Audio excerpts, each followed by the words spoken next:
The political liberation, political freedom, రాజకీయపరమైనటిది. కానీ అది ఇన్నర్ ఫ్రీడమ్ కాదు, అది ఆత్మలో అంతరంగంలో జరిగినటువంటి స్వాతంత్ర్యం కాదు. ఇవరలా చెప్తున్నాను. రోమాపత్రిక 8వ అధ్యాయంలో మీరు చూడాల్సిన అవసరం లేదు, అక్కడ రాయబడిన మాట మహిమ కలిగినటువంటి స్వాతంత్ర్యం అని రాయబడింది. ద గ్లోరియస్ లిబర్టీ అని రాయబడింది. ఇది మహిమ కలిగినటువంటి స్వాతంత్ర్యం కాదు, మనం అనుభవిస్తుంది. 70 సంవత్సరాలుగా మనం అనుభవిస్తుంది మహిమ కలిగిన స్వాతంత్ర్యం కాదు. మనుషుల ద్వారా సాధించబడినటువంటి స్వాతంత్రం వచ్చిందని చెప్పుకుంటున్నాం, స్వాతంత్రం లేనట్టుగానే ఉన్నాం. వచ్చిందా లేదా అనేటువంటి అనుమానం కూడా మనకు వచ్చే అవకాశం ఉంది. సరే, ఏదేమైనప్పటికీ ఒక చిన్న భాగాన్ని మనం చదువుకుందాం. నిర్గమకాండము 2వ అధ్యాయము 2వ వచనం. నిర్గమకాండము 2వ అధ్యాయము 2వ వచనం. ఆ స్త్రీ గర్భవతి అయి కుమారుని కని వాడు సుందరుడై ఉండుట చూచి 3 నెలలు వాడిని దాచెను. దేవుని స్తోత్రం. బైబిల్లో చెప్పబడినటువంటి హిస్టరీ మొత్తం, ఎందుకు ఈ హిస్టరీ అని ఆలోచిస్తే, హిస్టరీ ద్వారా మనము ప్రస్తుతం జరిగేటువంటి విషయాలతో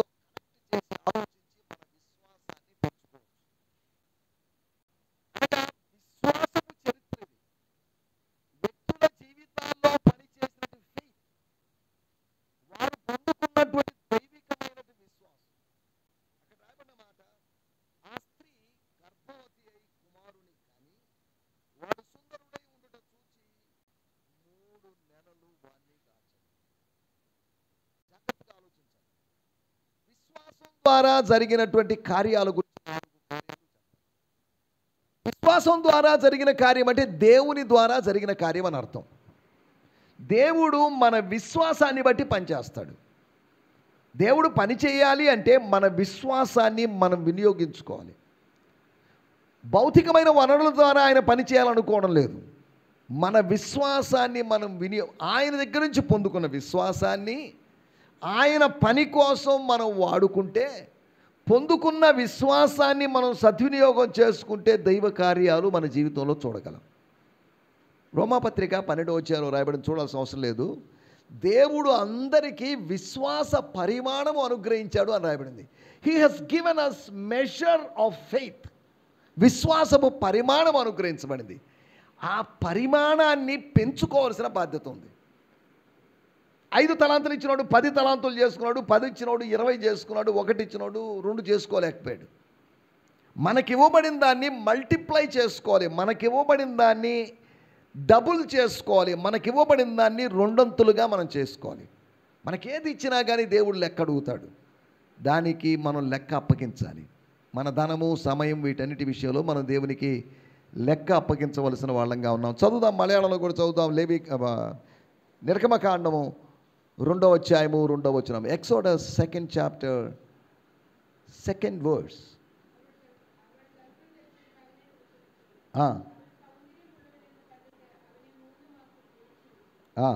దేవుని స్తోత్రం. హల్లెలూయా, హల్లెలూయా.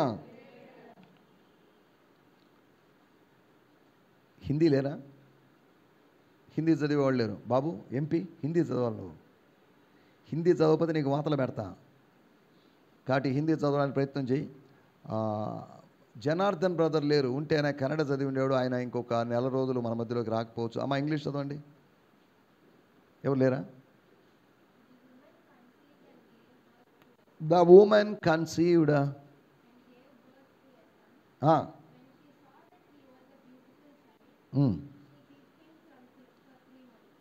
దేవుని స్తోత్రం. హల్లెలూయా. జాగ్రత్తగా ఆలోచించాలి ఈ మాటలు. పరిశుద్ధాత్మ చేత ప్రేరేపించబడిన చరిత్రని, అనగా నిర్గమకాండాన్ని మోషే రాశాడు. మోషే తన పుట్టుకను గురించి రాశాడు.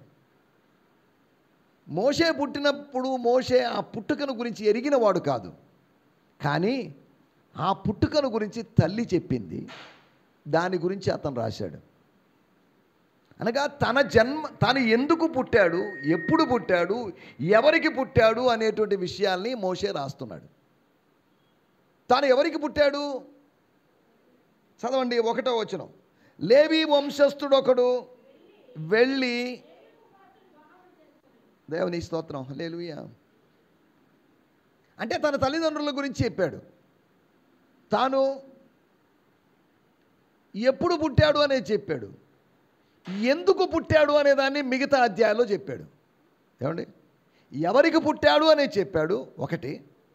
రెండోది ఎప్పుడు పుట్టాడని చెప్పాడు. అసలు ఇంపార్టెంట్, ఎందుకు పుట్టాడు అతడు పుట్టడం వెనుక దేవుని ఉద్దేశం ఏంటి, అతన్ని దేవుడు ఎందుకు పుట్టించాడు.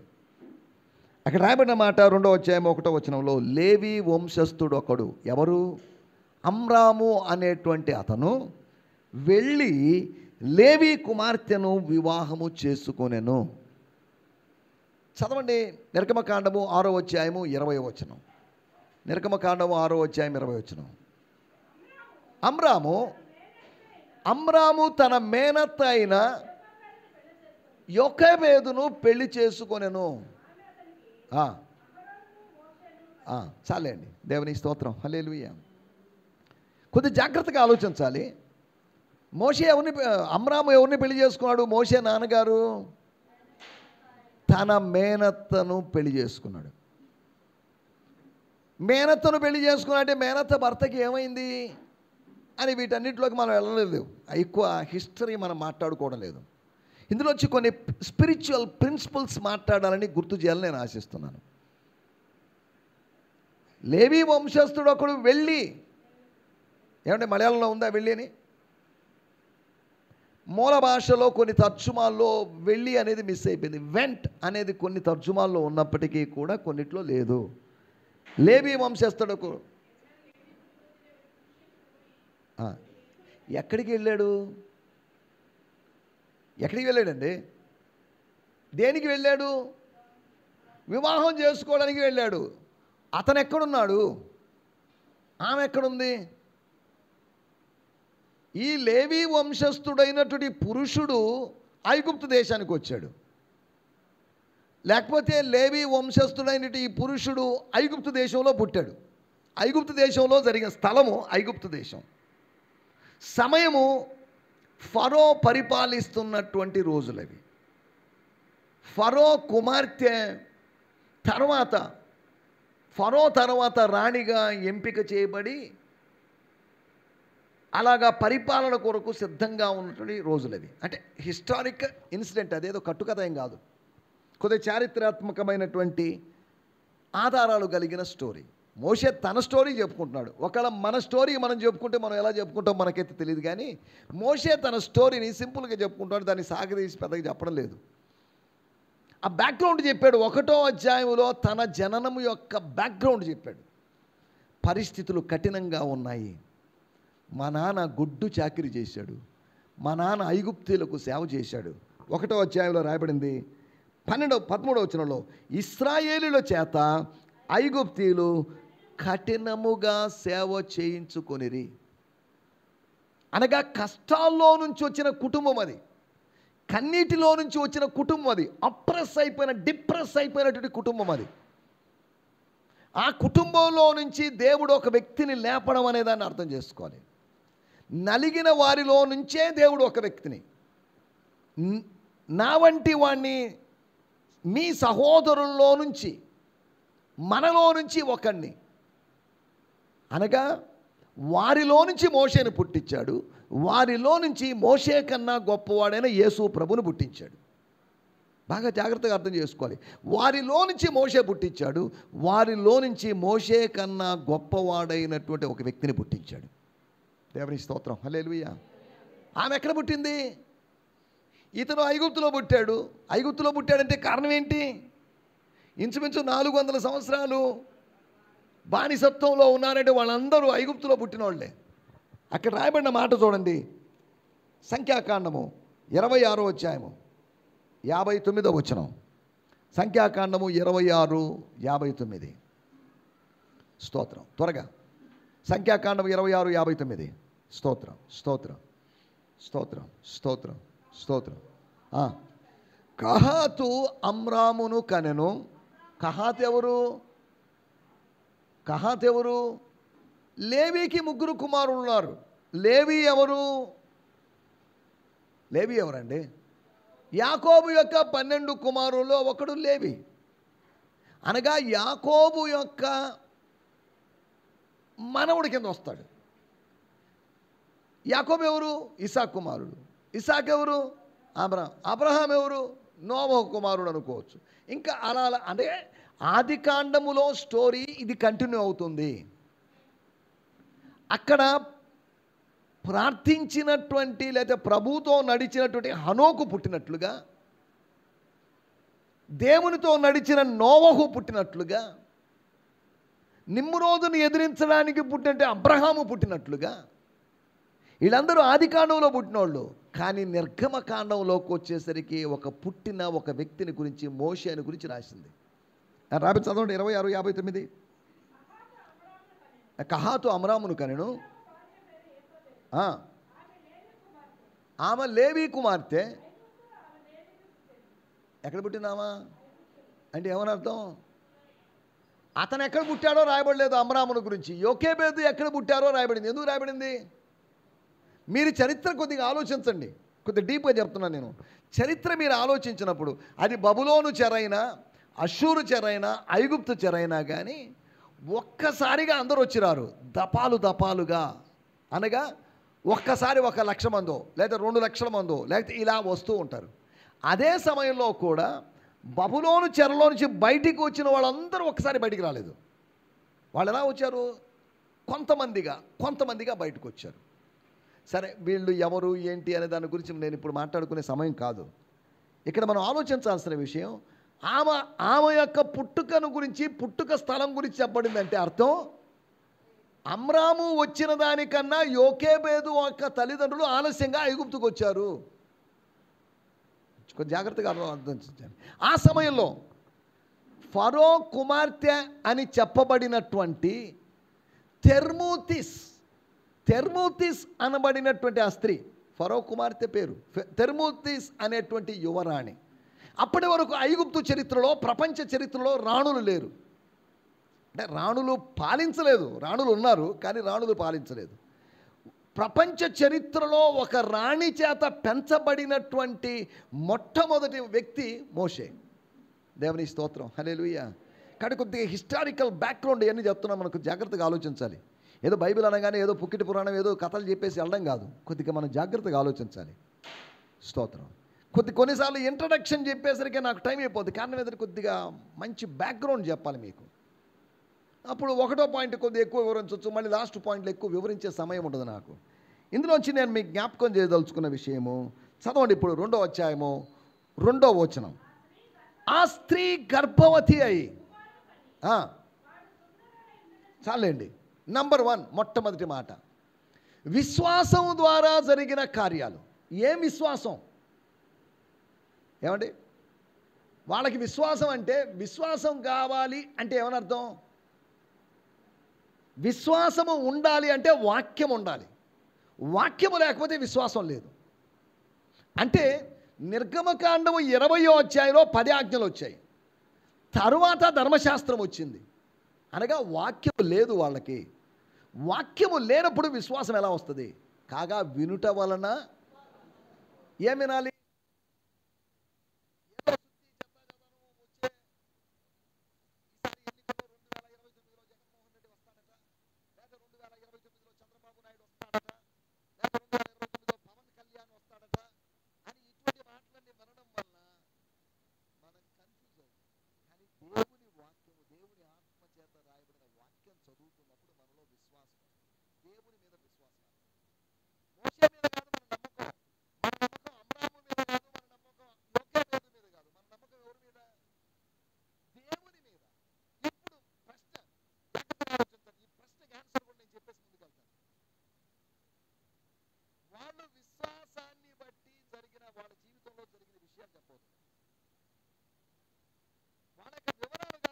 సంబంధించిన విజ్ఞానం కాదు నేను చెప్పదలుచుకున్నాను. వాళ్ళ విశ్వాసాన్ని గురించి నేను మాట్లాడదలుచుకున్నాను.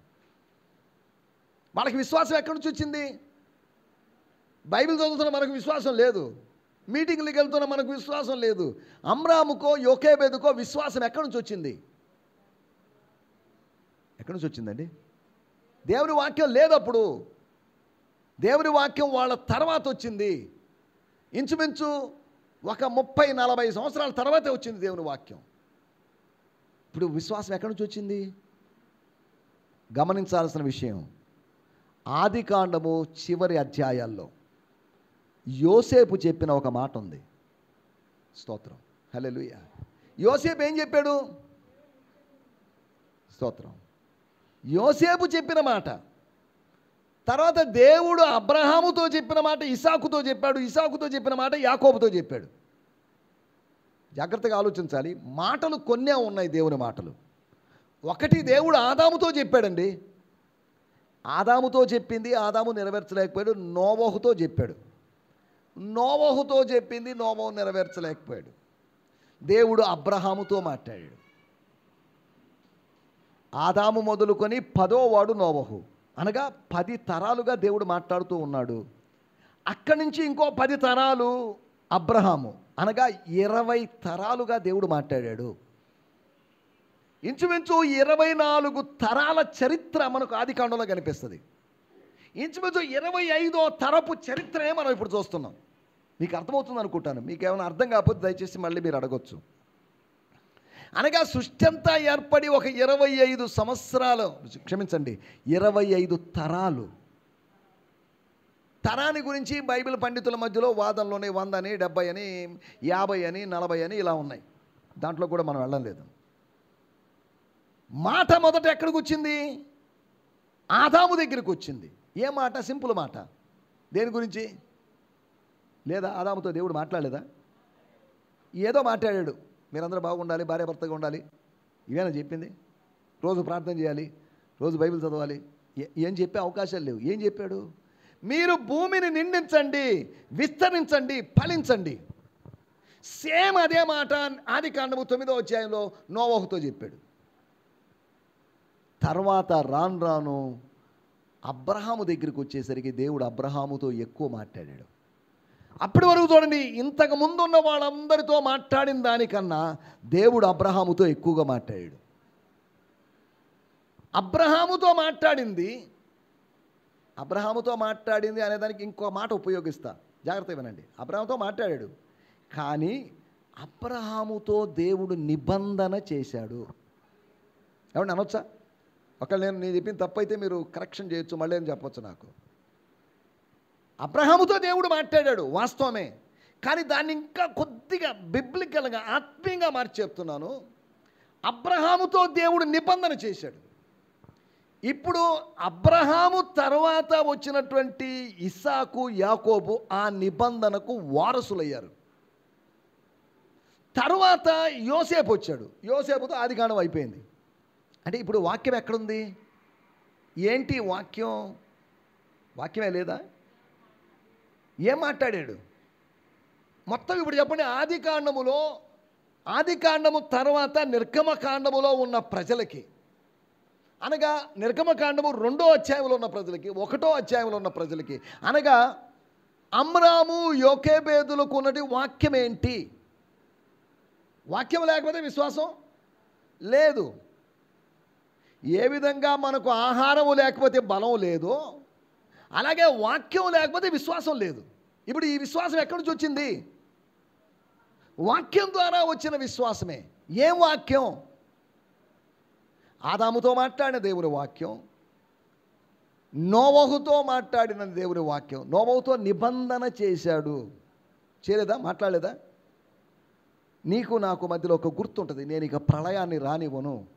చేయలేదా? అనగా నువ్వు నిండించాలి అని మాత్రమే కాకుండా నిబంధన చేశాడు నోవహుతో. అబ్రహాముతో ఇంకా మామూలుగా కాదు మాట్లాడింది దేవుడు. దేవుడు ఏం చెప్పాడు? 400 సంవత్సరాల తర్వాత జరిగే స్టోరీ చెప్పాడు దేవుడు అబ్రహాంకి. ఏంటి ఆ స్టోరీ? ఏం చెప్పలేదా? ఏం చెప్పాడండి? ఏ విషయం చెప్పాడు? అయ్యా బాబు, నీ సంతతి వారు దాసులవుతారు.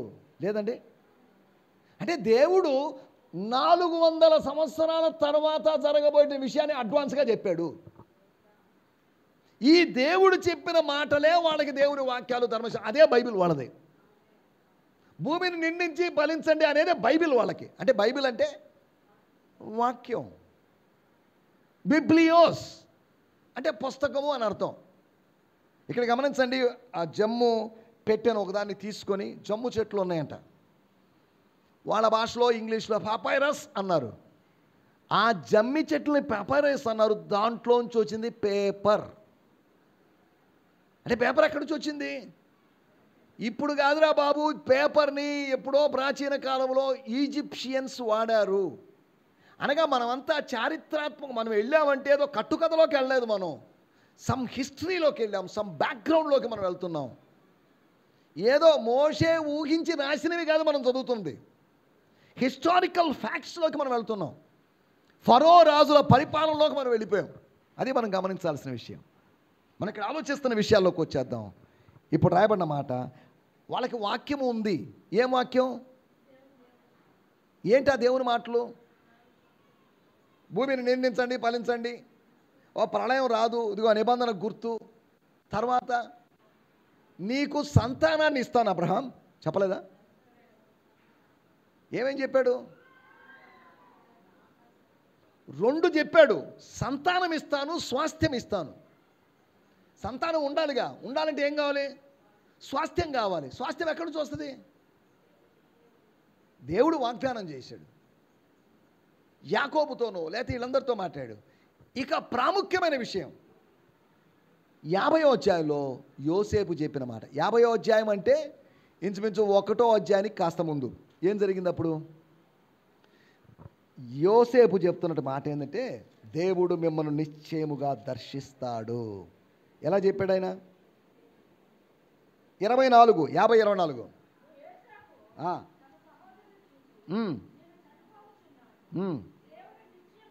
దేవుడు నిశ్చయముగా మిమ్మల్ని చూడవచ్చి ఈ దేశములో నుండి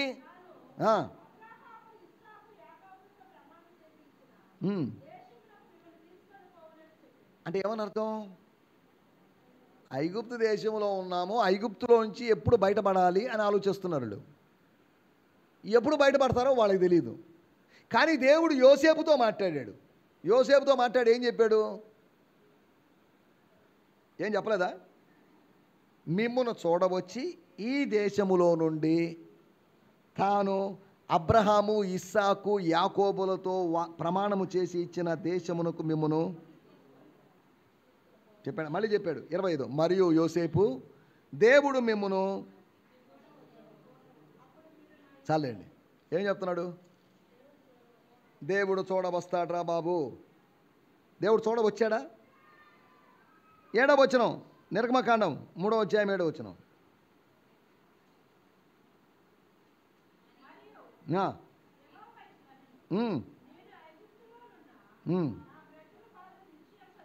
నిశ్చయముగా నేను చూచాను.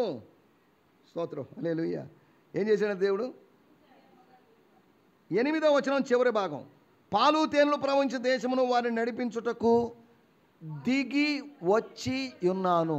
ఏం చెప్పాడు? యోసేపు ఏం చెప్పాడు? నిశ్చయముగా దేవుడు మిమ్మల్ని చూడవచ్చును. వచ్చాడా? దేవుని స్తోత్రం. యోసేపు ఊహ కాదు. స్తోత్రం. యోసేపు ఎలా చెప్పాడు ఇవన్నీ? మీరు అర్థం చేసుకోవాలి. మనం పెద్ద హిస్టరీలోకి వెళ్ళిపోయాం, మనం చాలా లాంగ్ బ్యాక్ చరిత్రలోకి వెళ్ళాం. యోసేపు ఇవన్నీ ఎలా చెప్పాడు? ఊహేనా? యోసేపు ఎలా చెప్పగలిగాడు? చదవండి హెబ్రీ పత్రిక 11వ అధ్యాయం. హెబ్రీ పత్రిక 11వ అధ్యాయం. స్తోత్రం. 11 ఎన్నో వచనం అండి? 22.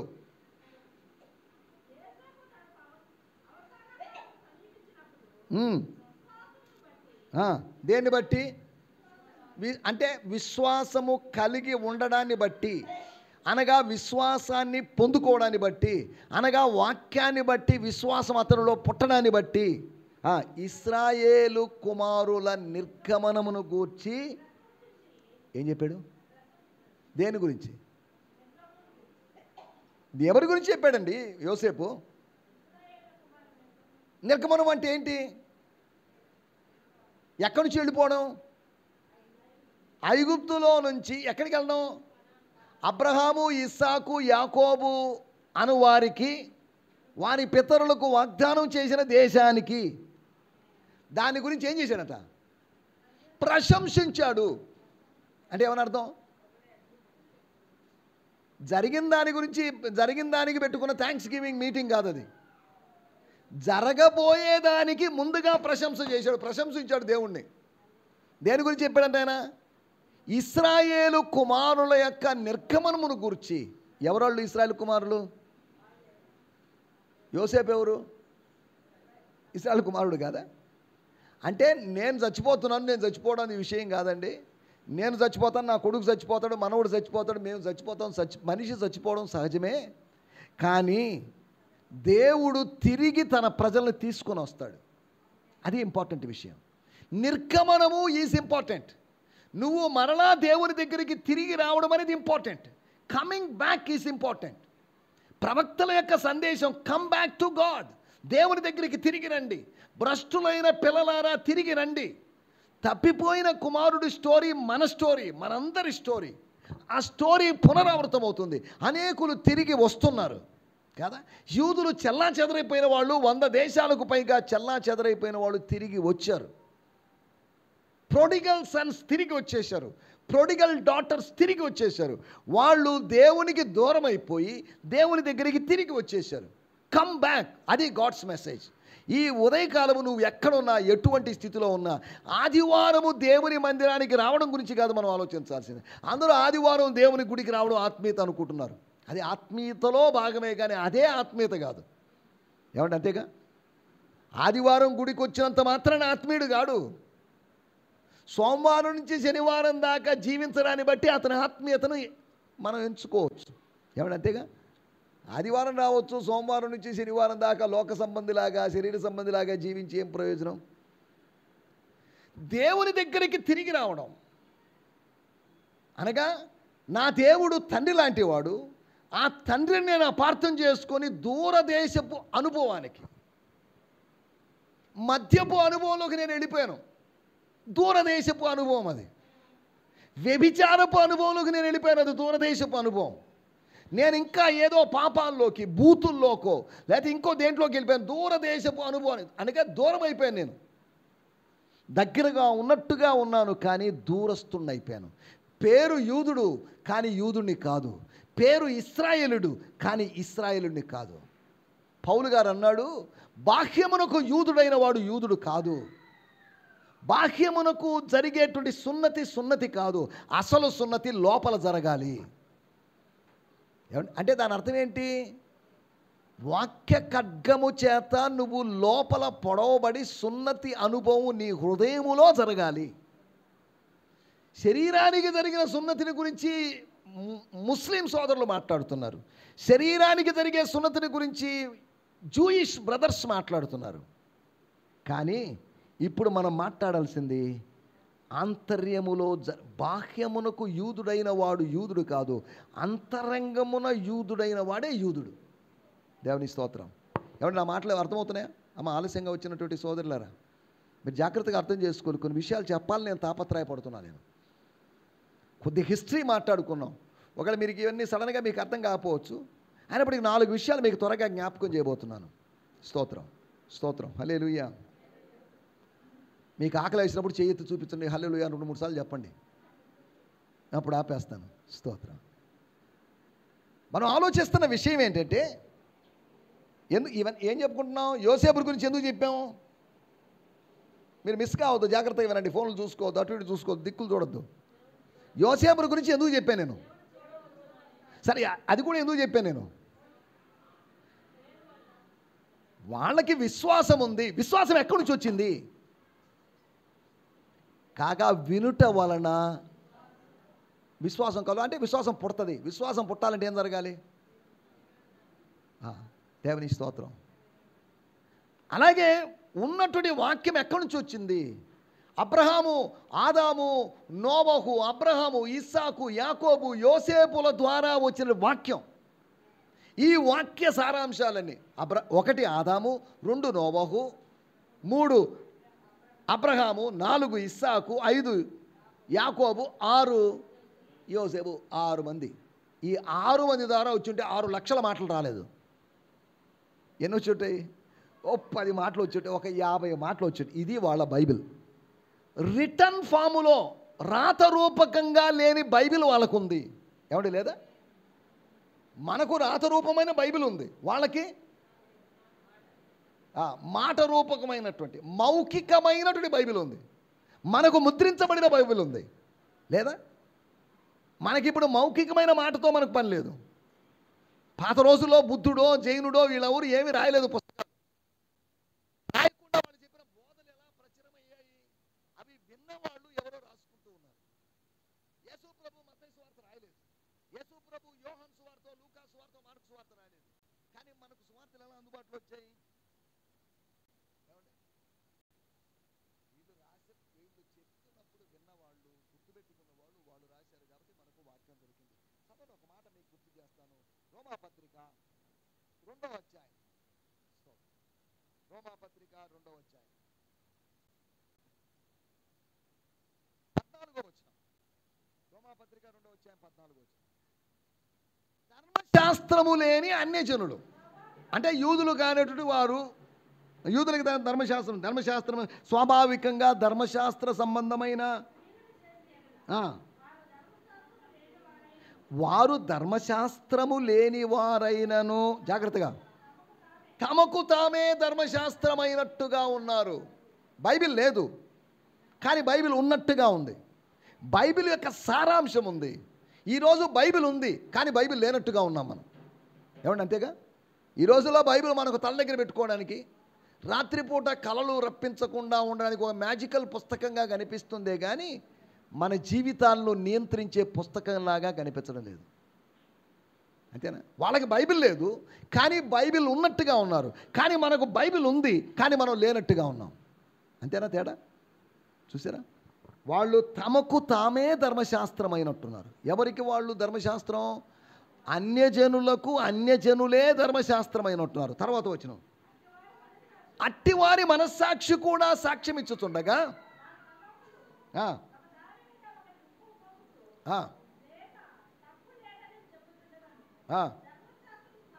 ధర్మశాస్త్ర సారము ఏందట? ధర్మశాస్త్ర సారం ఏంటి? ఏంటని ధర్మశాస్త్ర సారం ఏంటి? లేదా సారం లేదా? సారం ఏంటి? ధర్మశాస్త్ర సారం ఏంటండి? ధర్మశాస్త్రం ముఖ్యాంశాలు ఏంటండి? లేవు, అసలు లేవు. ఏంటి? ఏదో చెప్పండి. ధర్మశాస్త్రంలో ప్రాముఖ్యమైన ఆజ్ఞలు అని చెప్పబడిన 2 ఆజ్ఞలు ఉన్నాయి. అంటే ధర్మశాస్త్రం అంటే ఈ 2 అని కాదు దాని అర్థం. The essence of the summary of the law of Moses, love. అంతేగా? దేవుడిని ప్రేమించడం, దేవుడు నిర్మించినటువంటి నాలాంటి ప్రజలను ప్రేమించడం. అంతేగా? స్తోత్రం, హల్లెలూయా. ధర్మశాస్త్ర సారం ఏంటి? ఇక్కడ రాబడిన ధర్మశాస్త్ర సారము తమ హృదయముల మీద, పైన వచనంలో రాయబడింది వారు తమకు తామే ధర్మశాస్త్రమైన ఉంటున్నారు. తర్వాత తమ హృదయముల మీద ధర్మశాస్త్ర సారము రాయబడినట్లుగా ఉన్నారు. ధర్మశాస్త్రము లేదు కానీ ధర్మశాస్త్ర సారం ఉంది. అది ఆ పాయింట్ చెప్పడం కోసం నేను చెప్పాను. వాళ్ళకి విశ్వాసం ఉంది అంటే ఎలా వచ్చింది విశ్వాసం అని చెప్పడానికి ఇదంతా చెప్పాను నేను. మొట్టమొదటి విషయం, దేవుని స్తోత్రం, చదవండి. ఆ స్త్రీ గర్భవతి అయి కుమారుని కని. చాలండి, అక్కడే ఆగిపోదాం. ఎలా జరిగింది ఈ కార్యం? హెబ్రీ పత్రిక 11వ అధ్యాయము 11వ వచనం. హెబ్రీ పత్రిక 11వ అధ్యాయము 11వ వచనం. స్తోత్రం, స్తోత్రం. అమ్మా లేదా ఇంతసేపు తీస్తున్నారేంటి? విశ్వాసమును బట్టి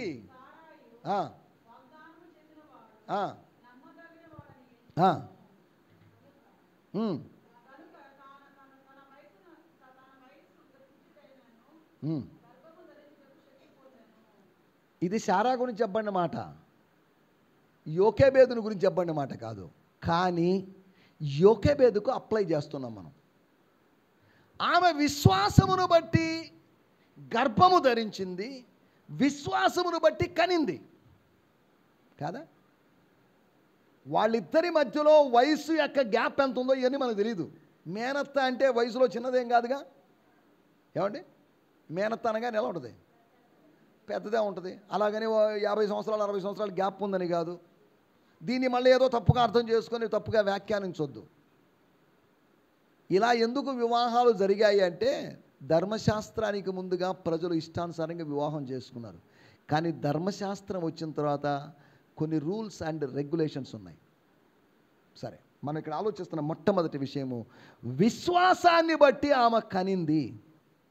కనింది అంటే ఏమనర్థం? గర్భము ధరించింది. గర్భము ధరించడానికి శక్తి పొందుకుంది. గర్భము ధరించడానికి శక్తి పొందిందంటే కనడానికి కూడా శక్తి పొందింది.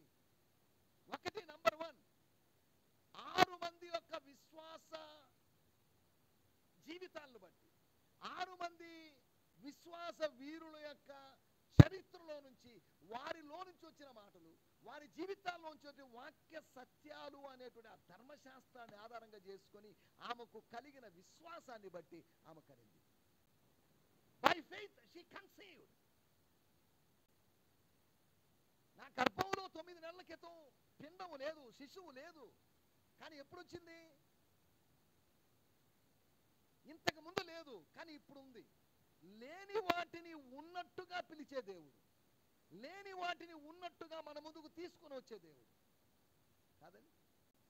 లేని వాటిని ఉన్నట్టుగా దేవుడు చూశాడు. వెలుగు కలుగునుగా కన్నాడు, ఉందా లేదా? లేదు, వెలుగు లేదు. కానీ ఏం చేశాడు ఆయన? చూశాడు, చూసిన దాన్ని పలికాడు. దానివల్ల ఏమైంది? కలిగింది. లేని వాటిని ఉన్నట్టుగా పిలుచువాడు, లేని వాటిని ఉన్నట్టుగా చూచువాడు, లేని వాటిని నీ జీవితంలో తీసుకోవచ్చు. నీ జీవితంలో ఏమి లేవో వాటిని తీసుకొని రావాలనుకుంటున్నాడు దేవుడు. స్తోత్రం.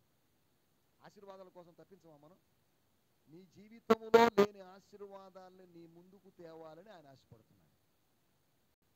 అబ్రహాము మనసులో ఏదో ఉంది, దేవుడు ఏదో గొర్రె పిల్లని తెస్తే బాగుండు, ఇస్తే బాగుండని. కుమారుడికి నేను సరైన సమాధానం చెప్పాలి అంటే నాకు దేవుడు ఇవ్వాలి. లేని వాటిని ఆ పర్వతం మీదకి దేవుడు తీసుకొచ్చాడు. లేని వాటిని దేవుడు నీ జీవితంలోకి తీసుకొస్తాడు. స్తోత్రం చెప్పరు మీరు? హల్లెలూయా. ఈ మాటలు వేరే చోట చెప్తే అల్లుడి చెప్పి ప్రజలు ఎక్సైట్ అయిపోతారు, వర్షిపే చేసేస్తారు. మనకు 3 పాటలు 4 పాటల తర్వాత వర్షిప్ వస్తుంది. కానీ అక్కడ కొన్ని చోట్ల కొన్ని సంఘాలు ఇవి కాదు, ఒక మాట చెప్పిన కొన్నిసార్లు ఆ ప్రత్యక్షతలను బట్టి వాళ్ళు ఆరాధిస్తారు. స్తోత్రం. హల్లెలూయా. ఒకటి, నంబర్ 1, విశ్వాసమును బట్టి ఆమె శక్తి పొందింది. శక్తి పొందింది కాబట్టి గర్భము ధరించింది. గర్భము ధరించింది కాబట్టి కనింది. స్తోత్రం. హల్లెలూయా. నీ ప్రభు మీద నీకున్న విశ్వాసం గమనించండి. ఆమె భర్త ఎవరు? అమ్రాము. గొడ్డు చాకిరి చేసి చేసి చేసి శరీరములో బలం లేదు. ఇక పెళ్లి చేసుకుందామనే ఆలోచన లేదు. ఒకవేళ పెళ్లి చేసుకున్నా బిడ్డలు పుట్టినా బిడ్డలు బతికే అవకాశం లేదు. ఎందుకు లేదు? అటువంటిప్పుడు బిడ్డలు మనం కనడం, వాళ్ళు చంపడం, ఇది ఎందుకు? కాబట్టి బిడ్డలు వద్దు, పెళ్ళి వద్దు అన్న స్థితిలోకి వచ్చేసి ఉంటారు కదా. నాకు ఓపికలు లేవు, ఈ వీళ్ళకి గొడ్డు చాకిరి చేసి చేసి నా పని అయిపోయింది, నేను వివాహం చేసి బిడ్డలను కనలేని పరిస్థితులు. అలసిపోయిన అతని దేహంలో, అమ్రాము దేహములో దేవుడు కార్యం చేశాడు. అతని బలాన్ని దేవుడు నూతనపరిచాడు. మృతతుల్యుడైనటువంటి అబ్రహాము దేహాన్ని నూతనపరచలేదా దేవుడు? 100 సంవత్సరాలు కనగలడా? కనలేడు. హీ వాస్ పార్షియల్లీ డెడ్ అని రాయబడింది. అతడు విశ్వాసాన్ని బట్టి పూర్వపు బలాన్ని పొందుకొని, యవన బలాన్ని పొందుకొని, హిస్ స్ట్రెంగ్త్ వాస్ రిన్యూడ్. నీ జీవితంలో నువ్వు పోగొట్టుకున్న వాటిని తిరిగి సంపాదించుకోగలవు దేవుని మీద విశ్వాసం వల్ల. దేవుని మీద విశ్వాసం అంటే దేవుని మీద ఆధారపడడం. దేవుడే అయ్యా నువ్వే నాకు దిక్కు, నాకు వేరొక దిక్కు లేదు అని చెప్పడం, అని చెప్పేటువంటి హృదయపూర్వకమైన ఒప్పుకోలది. It's a heartful confession that I have none. నాకెవ్వరూ లేరు. 2వ దినవృత్తాంత గ్రంథము 20వ అధ్యాయం చూడాల్సిన అవసరం లేదు. యెహోషాపాతు చేసిన ప్రార్థన, మాకు నువ్వే దిక్కు. మాకు నువ్వు, ఇంకొకళ్ళు దిక్కని కాదు, నువ్వు తప్ప మాకు వేరొక ఆధారం లేదు, వేరొక దిక్కు లేదు. ఇలాగా పూర్తిగా ఆధారపడినోని దేవుడు కాపాడ్డా? 50% ఆధారపడినోడిని. మన విశ్వాసం అంతా 50%, 70%. అందుకని కార్యాలు జరగడం లేదు. వాళ్ళ విశ్వాసం. నేను అప్పుడప్పుడు ఇలా చెప్తుంటాను. నేను ఒక ఆయన కొండ మీద జారిపడ్డాడట, ఏదో కొమ్మని, చెట్టు యొక్క కొమ్మని పట్టుకున్నాడట. వాడు ప్రార్థన చేస్తున్నాడు, ప్రభువా నన్ను కాపాడు, నన్ను కాపాడని అరుస్తున్నాడట. ఒక స్వరం వినబడిందట, నేను నిన్ను కాపాడాలంటే నీ చేతులు వదిలేయని.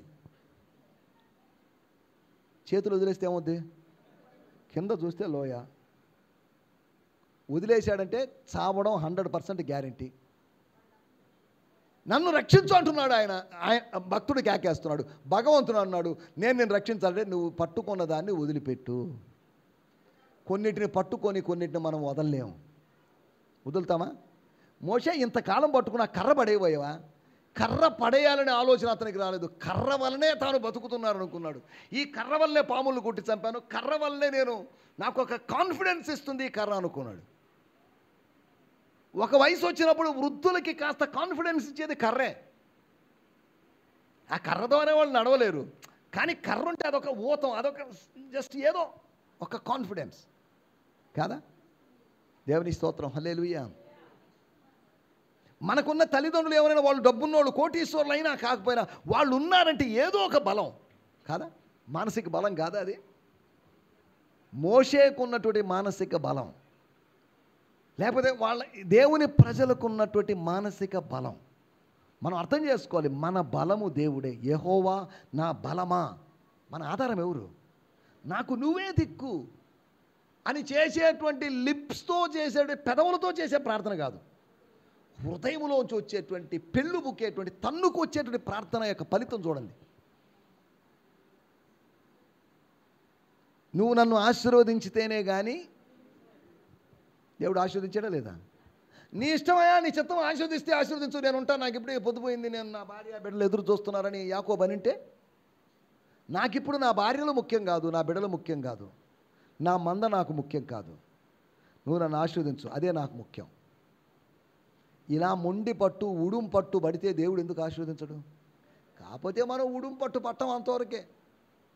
పిల్లలు ఎంత అరిచి మారాం చేస్తారు మన పిల్లలు కాదా? మనం చెప్పినట్టు వాళ్ళు గారు, కానీ వాళ్ళు చెప్పినట్టు మనం ఆడతాం. రే నువ్వు ఎలాగైనా డాక్టర్ కావాలంటే వాడు కాడు, వాడి విషయాలు ఆశిస్తాం. కానీ ఎలాగైనా నాకు సైకిల్ కొని, మొబైల్ కొనిమంటే ఖచ్చితంగా సచ్చినట్టు కొనిస్తాం మనం. వాడి ఇష్టాలను మనం సాధిస్తాం, కానీ మన ఇష్టాలను వాడు సాధించలేకున్నాడు. ఒకవేళ నువ్వు నన్ను ఆశీర్వదించితేనే కానీ నేను నిన్ను వదిలిపెట్టను అని యాకోబులాగా మనం గట్టిగా అడిగింటే అడగాల్సిన పరిస్థితులు వస్తాయి. అడగాలి మనం. దేవుని స్తోత్రం, హల్లెలూయా. మొట్టమొదటి విషయము, ఆమె విశ్వాసము ద్వారా, లేకపోతే అక్కడ ఆ కుటుంబంలో విశ్వాసం ద్వారా వాళ్ళు శక్తిని పొందే received power, strength by faith.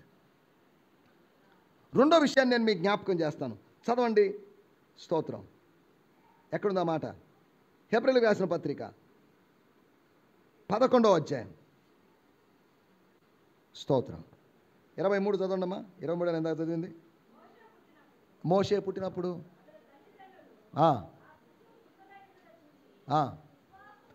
విశ్వాసమును బట్టి ఏం చేశారు? రాజాజ్ఞ ఉంది, రాజాజ్ఞ ధిక్కారం చేశారు. ఫెయిత్ ఎప్పుడు రెబల్గా ఉంటుంది. విశ్వాసము అనేది ఒక తిరుగుబాటు. లౌకికమైన విధానాలకు, అపవాది యొక్క విధానాలకు వ్యతిరేకంగా జరిగే తిరుగుబాటే దట్ ఈస్ ఫెయిత్. రాజీ పడ్డం కాదు విశ్వాసం. ఎటాగో ఈ బిడ్డను చంపుతారు, తీసుకొచ్చి వాళ్ళు అదేదో వాళ్ళు చేసే పని మనమే చేద్దామని నైలు నదిలో విసరలేదు. చూసారా? చూద్దాం. 3 నెలలు, దేవుని స్తోత్రం, హల్లెలూయా. 90 రోజులు. వాళ్ళ విశ్వాసం 90 రోజులు మాత్రమే పనిచేసిందని కాదు దాని అర్థం. ఆ తర్వాత వాళ్ళ విశ్వాసం ఏ లెవెల్లోకి వెళ్ళిందని మనం అర్థం చేసుకోవాలి. ఒకటి, నెంబర్ 1 చదవండి ఒక మాట కూడా. అపోస్తుల కార్యములు 7వ అధ్యాయం 23వ వచనం. అపోస్తుల కార్యములు 7వ అధ్యాయం 23వ వచనం. స్తోత్రం, స్తోత్రం. 7:23 లేదా? 7:23.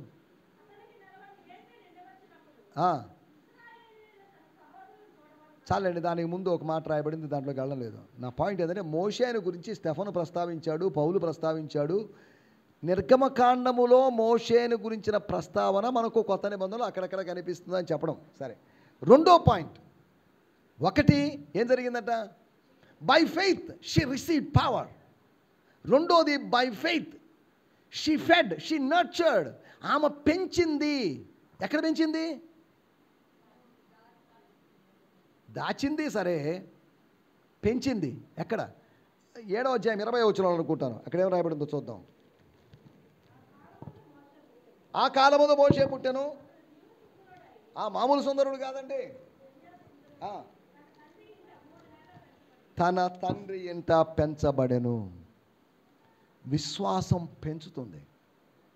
విశ్వాసాన్ని బట్టి 3 నెలలు దాచాడు. 3 నెలలు దాచాడు అనే దానికన్నా 3 నెలలు పెంచాడు అని కూడా అనుకోవచ్చుగా. ఏమండి, దాచబడినప్పుడు పెంచబడరా? మనల్ని దేవుడు తన కృపలో దాచినప్పుడు మనల్ని పోషించడా? ఏమండి, ప్రకటన గ్రంథము 12వ అధ్యాయములో ఒక స్త్రీని దేవుడు దాచినప్పుడు అరణ్యములో ఆమెకు కావలసిన ఆహారాన్ని అనుగ్రహించలేదా? మనల్ని దాచినప్పుడు కరోనా టైంలో మనకు ఫుడ్ దొరకలేదా? ఎక్కడ వచ్చింది? ఈ లాక్డౌన్ ముందు వెళ్ళి తర్వాత వెళ్ళి ఆహారం సంపాదించుకొని మనకు ఎలాగో ఆహారం వచ్చింది, మనకు దొరికింది. నిన్ను దాచినప్పటికీ నీకు ఆహారాన్ని దేవుడు ఇచ్చాడు. ఏలియాని దాచాడు, ఆహారం ఇచ్చాడా? ఇచ్చాడు కాబట్టే వెంటనే సారేఫతుకి వెళ్ళగలిగాడు. అనగా నిన్ను దాచిన వాడు నీ బాధ్యత తీసుకుంటాడు. నువ్వు మరుగై ఉండు అని చెప్పినవాడు, నిన్ను తన సన్నిధిలో ఉంచిన వాడు నిన్ను ఆత్మీయంగా పోషించగలడు. నువ్వు ఆయన సన్నిధిలో ఉంటే పోషించబడతావు, పెంచబడతావు. నువ్వు దాచబడితే దేవుని దగ్గర నుంచి పెంచబడతావు. అది మనం అర్థం చేసుకోవాలి. ఆయన రెక్కల నీడలో నిన్ను, ప్రసంగము అంటే వేదిక మీద నిలబడడం ఇది అందరికీ కనిపించవచ్చు, కానీ ప్రార్థనా గదిలో అంటే ఎవరికి కనిపించం మనం. ఇక్కడ నేను చెప్పే మాటలు బట్టి మీరు వింటూ మీరు కొద్దిగా ఎక్సైట్ అవుతున్నారు, మోటివేట్ అవుతున్నారు, బాగానే ఉంది. కానీ ఈ మాటలు చెప్పడానికి ముందుగా ప్రార్థనా గది అని నాకు సపరేట్గా గది లేనప్పటికీ కూడా నేను ధ్యానిస్తున్నప్పుడు ఈ ధ్యాన సమయంలో, ధ్యాన స్థలంలో నేను నాకిస్తున్న ఫీడింగ్, ఒక తల్లి తాను కావలసిన పురుగులన్నీ కలెక్ట్ చేసుకొని రెక్కలు లేని తన పక్షులకి నోట్లో తీసుకొచ్చి పెడుతుంది. అంతేనా? మీరు కూడా రెక్కలుండి ఎగరలేకుండా ఈ గూట్లో ఉన్నారు కాబట్టి, జిఎంసి అనే గూట్లో ఉన్నారు కాబట్టి మీకు అందరికీ కొద్దిగా నోట్లో పెట్టాల్సిన బాధ్యత ఎవరిది? ఆత్మలో ఆహారాన్ని, వాక్యపు ఆహారాన్ని ఉంచాల్సిన బాధ్యత ఎవరిది? తల్లి పక్షిది, ముసలి పక్షిది కాదా? దేవుని స్తోత్రం, హల్లెలూయా. పిల్ల పక్షులు మీరేం చేయాలి? దీనికి అంతా అలవాటు పడ్డప్పుడు ఒకరోజు మెల్లగా మీ గూడు రేపుతుంది తల్లి పక్షి. ఏందమ్మా ఎంతసేపు ఇక్కడ సంఘ విశ్వాసిగా, శాశ్వత సంఘ విశ్వాసిగా ఉంటావు, సభ్యుడిగా ఉంటూ పో, గ్రామానికి వెళ్ళు, సువార్త ప్రకటించు, వీధిలో నిలబడు, సువార్త ప్రకటించు కాదా? మీ గూడు రేపేటువంటి సమయం ఒకటి రాబోతుంది. శాశ్వత సంఘ సభ్యులుగా ఉండడానికి దేవుడు మనల్ని పిలవలేదు. అందరూ శాశ్వతంగా లైఫ్ లాంగ్ సంఘ సభ్యుడిగా కాదు, నువ్వు పరిణతి చెంది ఒక సేవకుడిగా మారాలి, సేవకురాలిగా మారాలి. తొండ ముదిరి ఏమవుతుంది? విశ్వాసి ముదిరి ఏం కావాలి? సేవకుడు కావాలి. దేవుని స్తోత్రం, హల్లెలూయా. మీరేం కావాలి? ముదిరి మరింత రాజకీయ నాయకులు కాకూడదు కాదా? ముదిరి మరింత సాడీలు చెప్పేవాళ్ళుగా మారకూడదు. ముదరాలి మీరు. అంటే ముదరడం అంటే ఏంటి? ఎదగాలి, బలపడాలి, మెచ్యూర్ కావాలి, మీ విశ్వాసంలో పరిణతి రావాలి. దేవుని స్తోత్రం, హల్లెలూయా. ఏం చెప్పుకుంటున్నాం? విశ్వాసం ద్వారా ఒకటి ఆమె శక్తి పొందుకుంది. She conceived, she received power. రెండోది విశ్వాసం ద్వారా జరిగిన విషయం ఏం చెప్పాను? ఎన్ని రోజులు? విశ్వాసం ద్వారా ఆమె చేసిన పని ఏంటి? దేవుని స్తోత్రం, హల్లెలూయా. మోషే పెద్దవాడైనప్పుడు అన్నప్పుడు ఎలా పెద్దవాడయ్యాడు? ఆటోమేటిక్గా పెద్దవాడైపోయాడా? ఆటోమేటిక్గా మనం పెద్దవాళ్ళం అవుతామా? సమస్త దుష్టత్వమును, కల్మషమును, అసూయను, కపటత్వాన్ని మాని కొత్తగా జన్మించిన శిశువును పోలిన వారై నిర్మలమైన వాక్యమును, పాలను అపేక్షిస్తూ ఎక్కడ ఎదగాలి? ఎవరు చెప్తారా? అక్కడ చిన్న మాట ఉంది, కరెక్ట్. ఎక్కడ ఎదగాలి? వాక్యమనే 1 పేతురు పత్రిక 2వ అధ్యాయంలో రాయబడింది, రక్షణ విషయములో ఎదుగు నిమిత్తము. దేంట్లో ఎదగాలి? హైట్లో ఎదగడం కాదు, వెయిట్లో ఎదగడం కాదు, మెంటల్ మెచ్యూరిటీలో ఎదగడం కాదు. దేంట్లో ఎదగాలంట? To grow in your salvation. నువ్వు పొందినటువంటి రక్షణలో ఎదగాలి. స్తోత్రం, హల్లెలూయా. రక్షణ పొందలేదు, మళ్ళీ రక్షణలో ఎదగడం ఏముంది? రక్షణలో ఎదగాలి. దేవునికి స్తోత్రం, హల్లెలూయా, హల్లెలూయా. రెండో విషయాన్ని మనం ఆలోచిస్తున్నాం. ఒకటి, విశ్వాసాన్ని బట్టి ఆమె శక్తిని పొందుకుంది. రెండోది, విశ్వాసాన్ని బట్టి దాచింది. ఒక చిన్న పిల్లవాడు ఏడవకుండా ఉండలేడు. ఆకలి వేసినప్పుడు ఏడుస్తాడు. ఏడ్చాడు అంటే ఈ ఏడ్పు బయటికి వినబడిందంటే సైనికులు వచ్చి పట్టుకొని పోతారు. పట్టుకొని పోయి ఉమ్మనీరు అనేటువంటి నదిలో ఉన్నటువంటి ఆ పిండాన్ని తీసుకొని పోయి నైలు నదిలో ఎత్తేస్తారు. అంతేగా? ఇది వాడి పరిస్థితి. కానీ 3 నెలల వరకు, 1-2 రోజులు కాదు, 3 నెలలు. దేవునికి స్తోత్రం, హల్లెలూయా, హల్లెలూయా. రెండో విషయం, దాచడం. కొన్ని విషయాలు మనం దాచాలి. మనం దేవుని సన్నిధిలో దాయబడాలి. విశ్వాసాన్ని బట్టి మనం దేవుని సన్నిధిలో దాక్కోవాలి. ఆయన రెక్కల నీడలో శరణు జొచ్చాలి. ఒకవేళ వేదిక మీద నేను ఇక్కడ కనిపించవచ్చు, కానీ దేవుని సన్నిధిలో నేను మరుగై ఉండాల్సిన అవసరం ఉంది. మహోన్నతుని చాటున, సర్వోన్నతుని సర్వశక్తి నీడను, ఆ నీడలో విశ్రమించాలి నేను. దేవుని స్తోత్రం, హల్లెలూయా. ఆ రిలేషన్లోకి రావాలి, ఆ బంధంలోకి నేను రావాలి. దేవుని స్తోత్రం, హల్లెలూయా. మూడో విషయాన్ని నేను మీకు జ్ఞాపకం చేస్తాను. 3వ వచనం తరువాత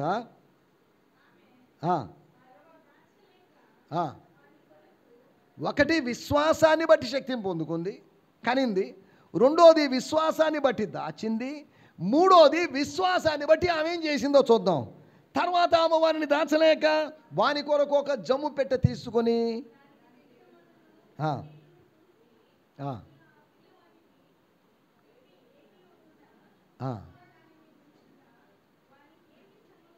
చాలండి, స్తోత్రం. ఏం జరిగింది? మూడోది, విశ్వాసమును బట్టి నోవహు ఏం చేశాడు? ఏం చేయలేదా? ఓడను నిర్మించాడు. ఈమె విశ్వాసాన్ని బట్టి జమ్ము పెట్టెతో ఏమంటారు, ఒక పెట్టెను తయారు చేసింది. వాళ్ళు పెట్టెలు తయారు చేసే వృత్తిలో లేరు. నోవహు కార్పెంటర్ కాదు, ఏమండి, ఈమె కార్పెంటర్ కాదు. కానీ స్తోత్రం, ఎలా నిర్మించగలిగింది చెప్పండి? గుర్తుపెట్టుకోండి, నువ్వు చేసే నిర్మాణాలకు నమూనా పరలోకం నుంచి దేవుడిస్తాడు. స్తోత్రం. నీ జీవిత నిర్మాణానికి కావలసిన నమూనా హాస్పిటల్ నుంచి రాలేదు, అది పరలోకం నుంచి వచ్చింది. నోవహు ఓడగట్టాడంటే నమూనా ఎక్కడి నుంచి వచ్చింది? మోషే ప్రత్యక్ష గుడారం కట్టాడంటే నమూనా ఎక్కడి నుంచి వచ్చింది? సొలొమోను దేవాలయం కట్టాడంటే నమూనా ఎక్కడిది? పరలోకమే. అదిగో మోషే, నీకు కొండ మీద చూపబడిన మాదిరి చొప్పున, లేదా నీ ఇష్టానుసారంగా కడతావేమో. కొలతలు చెప్పింది ఎవరు? మళ్ళీ కొలతలు దేవుడు చెప్తే అది వాస్తు ప్రకారం ఉందని మనోళ్ళు మాట్లాడుతున్నారు. నోవహు ఉదాహరణ అయినా, మోషే ఉదాహరణ అయినా, లేకపోతే ఈ ఉదాహరణలన్నీ సొలొమోను లేకపోతే దావీదు యొక్క ఉదాహరణలో మనకు అర్థమైన విషయం, నువ్వు నిర్మించాలంటే ఒక నమూనా కావాలి. ఆ నమూనా నింగి నుంచి వస్తుంది. నమూనా ఎక్కడి నుంచి వస్తుంది? పైనుంచి వస్తుంది. నువ్వు బతకాలంటే ఎలాగా? ఈ లోకంలో మనం బతకాలంటే, నెమ్మదిగా బతకాలంటే నమూనా ఎక్కడిది? ఈ నమూనా దేవుని వాక్యము నమూనానే. లేదని నా ఇష్టానుసారంగా నేను జీవిస్తాను, మీరేందు నాకు చెప్పేది అని జీవించావు అనుకోండి, నువ్వు పరలోక రాజ్యం పోలేవు. పోగలమా? వాడు తనకు ఇష్టం వచ్చినట్లుగా జీవిస్తూ ఉన్నాడు. ఎవరైనా ధనవంతుడు ఎక్కడికి వెళ్ళాడు? వాడు ప్రతి దినము సుఖిస్తున్నాడు. తనకు తోచిన ఫుడ్ తింటున్నాడు, తనకు తోచిన చోటుకి వెళ్తున్నాడు, తనకు తోచినటువంటి వస్త్రాలు ధరించుకుంటున్నాడు. తనకు తానే గైడ్, తనకు తానే దేవుడు, తనకు తానే మార్గదర్శి. ఏమయ్యాడు ఒకరోజు? నీ ఇష్టానుసారంగా నడిస్తే నీ పరిస్థితి కూడా ఇదే. If you are directed by your self, your destiny is hell. ఒకవేళ నీ ఇష్ట ప్రకారం నువ్వు నడుస్తూ ఉన్నట్లయితే, నీ యొక్క గమ్యము నరకమే.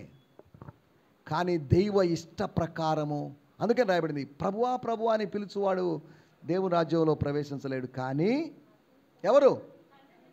తండ్రి చిత్తము నెరవేర్చువాడు. దట్ ఈస్ ద నమూనా కాదా? ఇప్పుడు అక్కడ బొమ్మలు తయారు చేస్తుంటారు. మన గాంధీనగర్ ఆ కార్నర్కి వెళ్తే బొమ్మ తయారు చేయాలంటే ఎక్కడి నుంచి వస్తుంది వాడికి? ఊహించి వాడు బొమ్మ గీయడం కాదు. వాడికి ఒక మౌల్డ్ ఉంటుంది, ఒక అచ్చు ఉంటుంది. అచ్చులో మట్టిని పెట్టి కుక్కి కుక్కి దాన్ని తొక్కి దాన్ని ఎక్స్ట్రాలుగానే కొద్ది తీసేసి నీట్గా అచ్చు ప్రకారం అచ్చు తీసేస్తాడు, ఆకృతి వస్తుంది. నీ జీవితానికి ఒక డిజైన్, నీ జీవితానికి ఒక అందం ఇచ్చేది, ఆకృతినిచ్చేది దేవుని వాక్యమే. దీని ప్రకారం నడిచావా చాలా అందంగా, దేవుని దృష్టికి అందంగా. ఒకళ్ళు నా ఇష్ట ప్రకారం జీవిస్తాను, మేకప్లు చేసుకుంటాను, అవి చేసుకుంటాను, ఇవి చేసుకుంటానంటే లోకం దృష్టికి హ్యాండ్సమ్ అండి, బ్యూటిఫుల్ అండి, వండర్ఫుల్ అండి, లోకస్తులు అనొచ్చు. కానీ దేవుని దృష్టికి ఈ నమూనాను నువ్వు ఫాలో కావాలి. You follow this guidance, guide line. ఈ ఫాలో కావలసిన అవుట్లైన్ ఇది. దేవుని వాక్యము నమూనా ప్రకారం నడవాలి. స్తోత్రం, హల్లెలూయా. మూడవది, విశ్వాసమును బట్టి ఆమె నిర్మించింది. By faith she build some arc, some box కదా. విశ్వాస ఇంతకుముందు ఎవరు అటువంటి జమ్ము పెట్ట కట్టలేదు. ఏమంటే కట్టారా? ఇంతకుముందు ఎవరైనా ఓడని కట్టారా? ఎందుకు కట్టలేదు? ఇల్లు కట్టుకున్న వాళ్ళు కానీ ఓడని కట్టుకుని, ఓడ యొక్క అవసరత లేదు వాళ్ళకి. వర్షమే లేదు. వర్షం లేనప్పుడు ఇంకా ఓడలు గిడలే అవసరం. అసలు వర్షం అనే మాట వెళ్ళలేదు. వర్షం అనేది నోవో డిక్షనరీలో లేదు. వర్షం అంటే ఏంటండి? What is rain? ఒకవేళ వర్షం అంటే ఏంటి అని మిమ్మల్ని అడిగితే, మన పిల్లల్ని అడిగితే, ఆకాశంలోంచి పడేటువంటి నీళ్లు అనో, మేఘాల్లో ఎవడో దాక్కుని చల్లే నీళ్ళనో ఏదో ఒకటి చెప్పొచ్చేమో. కానీ నోవోకు చెప్పడానికి నిర్వచనాలు లేవు. అడిగాడా దేవా వర్షం అంటే వాట్ ఈజ్ రైన్ అని అడిగాడా? కొన్ని నీకు అర్థం కావు, జస్ట్ ఫాలో అంతే. మనకు అన్నీ అర్థమవుతున్నాయి ఏంటి? అన్నీ అర్థమయ్యా మనం చేస్తున్నామా ఏంటండి? కాదా? దేవుని స్తోత్రం, హల్లెలూయా. ఒక అమ్మాయి బాగుందని ఇష్టపడి ఎంగేజ్మెంట్ దాకా వచ్చాడు, ఎంగేజ్మెంట్ కూడా అయిపోయింది. తర్వాత వాడికి విషయం అర్థమైంది, అమ్మాయి పొట్టిది, ఆ రోజు 2.5 ఇంచు ఉన్నట్టు హీల్ వేసుకుందని. ఇప్పుడు వాడు అంటున్నాడు నాకు పెళ్ళొద్దు అంటున్నాడు. ఏమిరా ఆ రోజు అమ్మాయితో పాటు షాపింగ్కి వెళ్ళి నగలు కొనుక్కున్నావు, అప్పుడు నాకు అర్థం కాలేదు, ఇప్పుడు అర్థమైంది పుట్టిదని. ఆ పిల్లకి నువ్వు ఒక వికారమైనోడివి, నువ్వు నల్లటోడివని, కర్రోడివని అర్థమైతే ఏంటి అని అడిగా నేను. మనకు ఆలస్యంగా అర్థమవుతాయి. ముందు ఈ ప్రేమలో, ఈ మత్తులో, మైకంలో పడ్డప్పుడు ఏది అర్థం కాదు. మెల్లగా మన కన్నులు తెరవబడ్డప్పుడు ఒకటి అర్థమవుద్ది.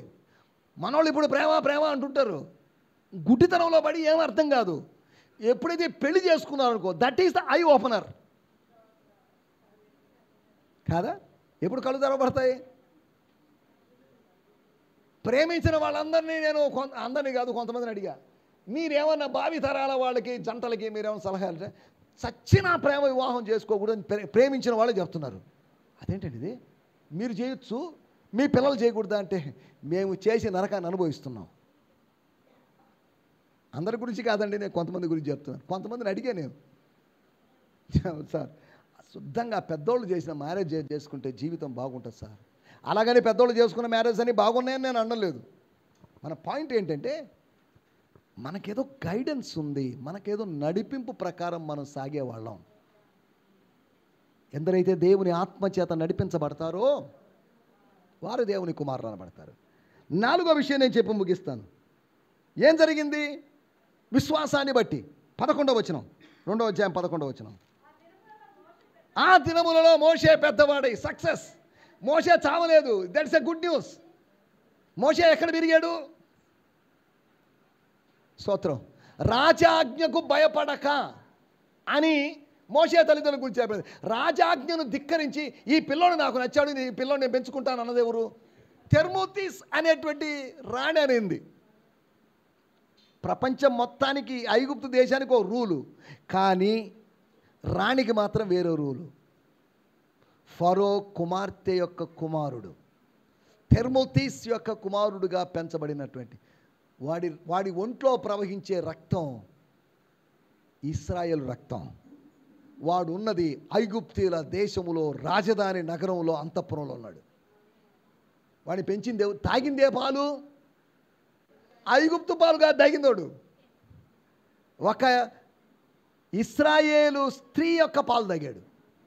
తాగింది పాలు, ఆ పాలు ఒంట్లో పారుతుంది ఆ రక్తం. వాడిప్పుడు ఐగుప్తు దేశంలో పెరిగినప్పటికీ ఎక్కడ ఉన్నాడు? ఇప్పుడు ఈ లోకంలో ఉన్నావు, నువ్వు లోకస్తుడివేనా? ఈ లోకపు పాలు తాగుతున్నాం అనుకోండి, అంటే మళ్ళీ ప్యాకెట్ పాల గురించి నేను మాట్లాడడం లేదు. నేను వాక్యము అనే పాలు పైనుంచి వచ్చిన పాలు తాగామనుకోండి, మనం ఈ లోకంలో ఉన్నప్పుడు ఈ లోకం వాళ్ళు కానట్టుగా ఉంటాం కదా. ఐగుప్తు అంతఃపురంలో పెరిగాడు, ఐగుప్తు ఆహారం తిన్నాడు, ఐగుప్తు విద్యల్లో ప్రవీణుడు. కానీ వాడి మైండ్ ఎలా ఉంది? ఈజిప్షియన్ మైండ్ కాదు, వాడి మైండ్ ఇజ్రాయెల్ మైండ్. ఎక్కడి నుంచి వచ్చింది? వాడు ఎవడికి పుట్టాడు? ఇజ్రాయెల్కి పుట్టినాడు. నువ్వు పైనుంచి కొత్తగా జన్మించిన వాడివి, ఆత్మ మూలముగాను నీటి మూలంగాను జన్మించిన వాడివి. నువ్వు నెల్లూరులో ఉన్నా, న్యూయార్క్లో ఉన్నా, నువ్వు ఎక్కడున్నా కానీ నీ బుద్ధులు నెల్లూరోడి బుద్ధుల్లాగా ఉండవు, న్యూయార్కోడి బుద్ధుల్లాగా ఉండవు. అంతా నీ బుద్ధులు పరలోకపోడి బుద్ధుల్లాగా ఉంటాయి. స్తోత్రం చెప్పరు మీరు? అంతఃపురములో ఉన్నా కానీ వాడి అంతరంగం వెనకడిది. వాడి అంతరంగములో నింపబడిన ఆత్మ, వాడి అంతరంగంలో పెరుగుతున్న విశ్వాసం ఎక్కడిది? It's a faith in Jesus, faith in Jehovah. యెహోవా దేవునిలో విశ్వాసం అది కాదా? ఏమంటే అవునా కాదా? స్తోత్రం. అందుకనే యేసుప్రభు చెప్పాడు, వీరు లోకములో ఉన్నప్పటికీ వీరు లోక సంబంధులు కాదు, మీరు ఇండియాలో ఉన్నప్పటికీ ఇండియన్స్ కాదు. అంటే ఈ మాట చెప్పాను, రేపు ఎలక్షన్లో ఓటు వేయకుండా తిరుగుబాటు చేసి మా పాస్టర్ అలా చెప్పాడండి అని మళ్ళీ అదొక సమస్య, మొత్తం మన చర్చ్ బ్యాన్ చేసే అవకాశం ఉంది.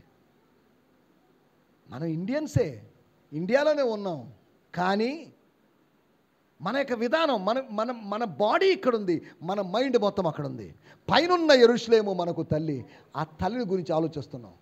స్తోత్రం, హల్లెలూయా.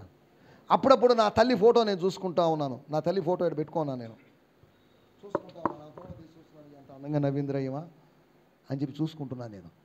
ఒక మెమరీ, ఒక భౌతికమైన తల్లితో ఉన్న అటాచ్మెంట్ ఇటువంటిది. కానీ మనకు పైనున్నటువంటి తల్లితో ఒక అటాచ్మెంట్. ఏంటి పైనున్న తల్లి? గలతీ పత్రిక 4వ అధ్యాయం 26వ వచనంలో, పైనున్న యెరూషలేము మనకు తల్లి. బాడీ మాత్రం ఇక్కడే, మన మైండ్ అంతా. నేను అందుకనే ఒక ఉదాహరణ చెప్తుంటాను, మీకు ఎవరికైనా తెలుసో లేదో మరి. ఒక గుడ్డు దొల్లుకుంటూ వచ్చి కోళ్ళ గూట్లోకి, లేకపోతే ఒక పొదుగుతున్న కోడి దగ్గరికి వెళ్ళిందంట. కోడి ఇదేంటిది అని దాన్ని లాక్కొని పొదగడం ఆరంభించిందంట. అన్ని గుడ్లు 21 రోజులే పొదిగాయి, కానీ ఈ గుడ్డు పిల్ల ఆలస్యంగా పొదిగింది. పిల్ల బయటకు వచ్చింది. అన్ని పిల్లలు అందంగా ఉన్నాయి, ఈ పిల్ల మాత్రం ఇకారంగా ఉంది. సరే, ఇకారంగా ఉంటే మాత్రమే నా పిల్లే కదని పెంచడం ఆరంభించింది.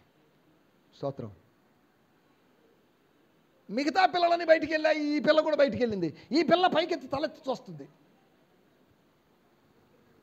కోడి పిల్ల తల పైకెత్తి చూసిందంటే దాని అర్థం ఏంటి చెప్పండి? దానికి తెగులు వచ్చిందని అర్థం. ఆలస్యంగా వచ్చింది, ఇకారంగా ఉంది, దీనికి ఏమో తెగులు వచ్చిందేమో అనుకుంది తల్లి. కానీ ఇదేందో పైకి చూసి వేరే మెయ్ ఓమే పైనుంచి మీకు ఏమైనా కనిపిస్తుందా? ఏమైనా శబ్దాలు వినబడుతున్నాయా? శబ్దాలు వినబడ్డం ఏంది, కనిపించడం ఏంది? మాకు అంత లాంగ్ సైట్ లేదు. ఏదో ఒక రూపం పైన తిరుగుతుంది, దానికి నాకేదో కనెక్షన్ ఉన్నట్టుంది. పైన ఏదో లోకం ఉంది, దానికి మనకు ఒక కనెక్షన్ ఉంది లేదా? ఏమంటే పరలోకానికి మనకు కనెక్షన్ లేదా? ఉందంటారా లేదంటారా? నువ్వు ప్రపంచంలో ఎక్కడున్నా కానీ పరలోకానికి నీకు ఒక కనెక్షన్ ఉంది. నీ ప్రార్థనలు అక్కడికి వెళ్తున్నాయి కాదా? స్తోత్రం, హల్లెలూయా. వీళ్ళందరూ మాట్లాడుకుంటున్నారంటే కోడి పిల్లని కలిసి, ఏమే పెద్ద అయిన తర్వాత నువ్వు నేను ఇంజనీర్ని అవుతాను అని ఒక కోడి పిల్లనింది. ఒక పిల్ల నేను డాక్టర్ని, నేను ఒక కోడి పిల్ల నేను ఐఏఎస్, నేను లాయర్ అయ్యానంది. నువ్వేమవుతావే అని అడిగితే ఈ కారపుల్లని, నేను ఏదో ఒకరోజు పైకి ఎగిరిపోయి, మీ అందరికన్నా పైకి ఎగిరిపోయి ఆకాశంలో మేఘాల్లో గూడు కట్టుకుంటా వచ్చి దీనికి బాగా పిచ్చి ముదిరినట్టుంది. ఏం మాట్లాడుతుంది ఇది? దీని మాటలేంది? మొదటి నుంచి తేడా, దాని రంగే చూడు, ఆ నలుపు చూడు, ఆ వికారం చూడు, తేడాది ఇది. ఇదేదో తేడా మనిషి ఇది. దేవుని బిడ్డలు ఏదో తేడా కలిగిన వాళ్ళుగా కనిపిస్తారు, అందరిలాగా ఉండరు. మీరు తేడా కలిగిన వాళ్ళు, దయ్యం ఆంటీ ఏదో తేడాగా ఉంది కాదా? రూత్ ఆంటీ ఏదో తేడాగా ఉంది. తేడాగా ఉన్నాం లోకస్తులకి. ఒకరోజు ఒక నల్లటి రూపం తిరుగుతూ ఉంది.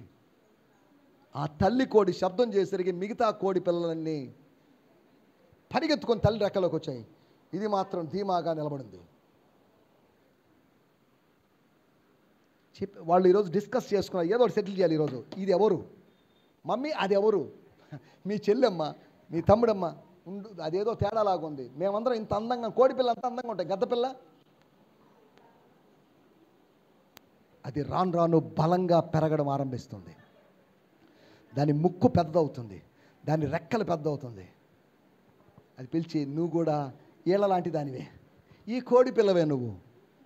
ఒకరోజు రెక్కలు బలంగా చాచి ఎగిరిపోతుంది. ఓసే కోడి పిల్లలారా, ఇన్ని రోజులు నన్ను మోసం చేశారు కదే, మీలాంటి ఒకరోజు వస్తా, మిమ్మల్ని ఎవరిని వదిలిపెట్టను అని చెప్పి పైకి ఎగిరి వెళ్ళిపోయిందంట. ఇది ఎక్కడికి పోతే పోయిందని దరిద్రం అనుకుని కోడి పిల్లలు అనుకున్నాయంట.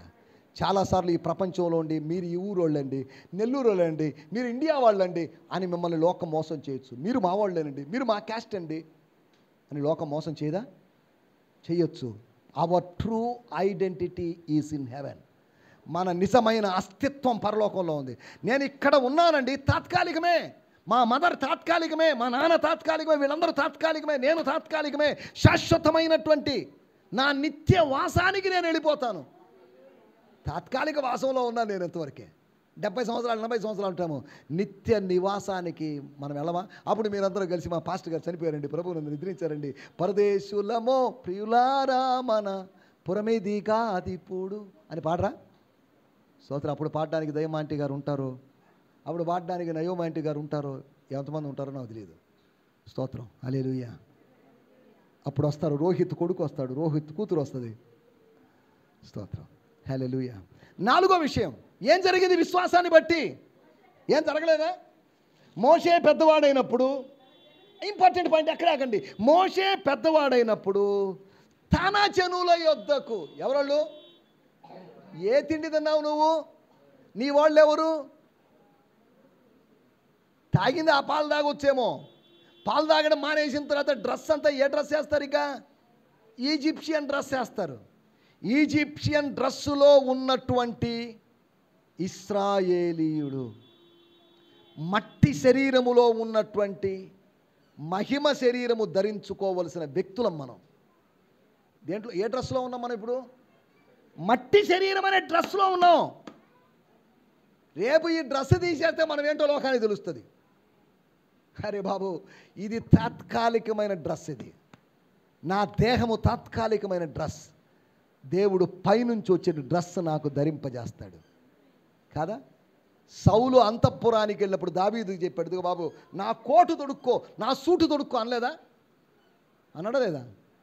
తన సెట్ కాలి, దీన్ని మొయ్యలేకున్నా, నాకు సెట్ ఎట్టేదని ఉంటాను, నాకు వద్దులేను ఆయన, నేను ఆ ఒడిసెలు తీసుకొని పోయేవాడిని, నేను అట్లా పోతాను లేని వెళ్ళాడు. చివరికి గెలిచి వచ్చాడు. స్తోత్రం. హల్లెలూయా. తన జనుల యొద్దకి, తన జనులను ఎలా తెలిసింది?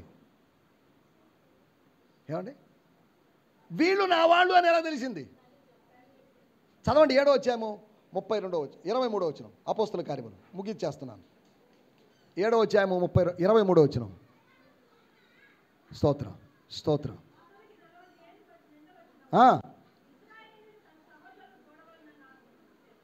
చాలండి, అక్కడ జాగ్రత్త వినాలి. ఏందట?